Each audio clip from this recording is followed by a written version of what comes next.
सज्जणों, मैं आ मियाँ आसफ अली ते तुसी देख रहे हो पंजाबी प्रचार टीवी।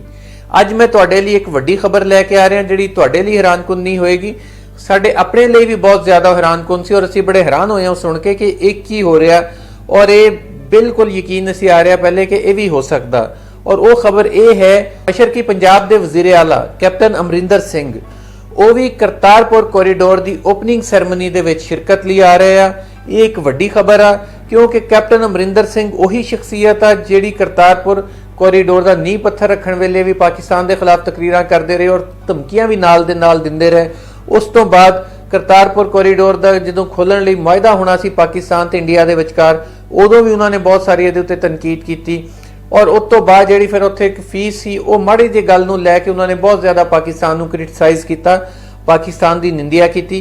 सानूं लगदा सी कि वो नहीं आउणगे ते वो इस कॉरीडोर नूं भी बहुत ज़्यादा मुतनाज़ा बनाने की कोशिश कर रहे सी दोवां देशों के दरमियान, पर वो भी आ रहे हैं। असीं इहदे उत्ते प्रोग्राम भी किए कई और कैप्टन अमरिंदर सिंह का जिहड़ा साबका खानदानी ट्रैक रिकॉर्ड सी, इन्हां दे दादा जी का भी वो भी लियांदा पार्टीशन वेले जो इन्होंने किया।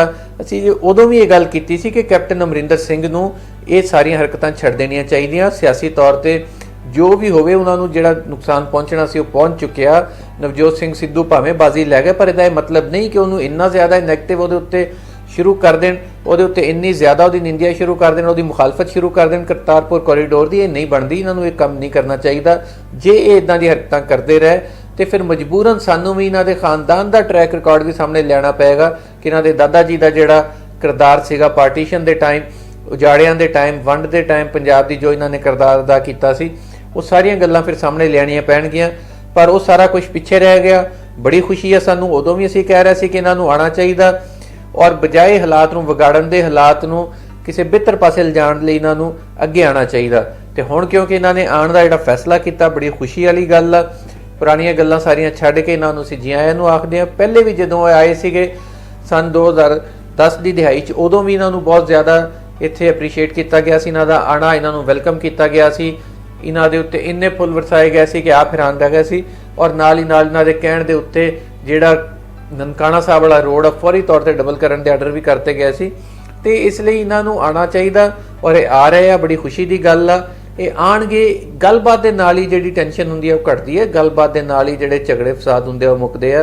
ये आणगे, ये आके इत्थे अपनी अखीं जदों देखणगे पाकिस्तान दे विच सिखां दे गुरुद्वारियां ते किन्ना काम हो रहा, तो इन्हां नूं अंदाज़ा होएगा कि इन्ना काम तो ये मशरकी पंजाब च आप वज़ीर आला होने के बावजूद नहीं करा सके कि पाकिस्तान ने जिन्ना काम करतारपुर च किया, जिड्डा वड्डा कंपलैक्स बनाता सिखां दा, पूरी दुनिया दे विच सब तो वड्डा जिहड़ा उन्हां दा उत्थे बनाता गुरुद्वारा, एडा काम तो आप नहीं सी कर सकते। ननकाना साहब जिन्ना काम पाकिस्तानी हुकूमत ने किया होया, पाकिस्तानी सरकार ने किया।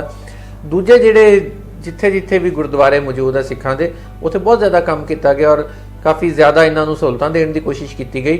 इसलिए वो आउणगे जदों कैप्टन अमरिंदर सिंह अपनी अखीं देखणगे, सानू बड़ी उम्मीद है कि उन्होंने भी अंदाज़ा होएगा कि वो पता नहीं अखां ते किहड़ी पट्टी बन के गल्लां करते रहे।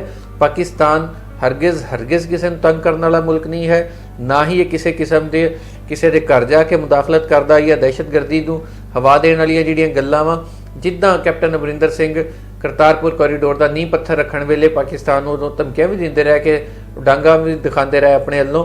पर वो सारियां गल्लां अपने थां इन्हां नूं आउण ते असीं वैलकम करते हैं तो नाल ही असीं तवक्को करते हैं कि कैप्टन अमरिंदर सिंह जदों इत्थे आउणगे, आके इत्थे करतारपुर कॉरीडोर की ओपनिंग सैरेमनी च भी शरीक होणगे, नाल ही नाल पाकिस्तान जो होके जाणगे तो इंडियन सरकार नूं भी कहणगे कि वो भी जिहड़े पाकिस्तान दे नाल मसाइल आ उन्हां नूं हल करे और खसूसन जिहड़ा कश्मीर वाला मसला उहदे अल भी तवज्जो देणगे।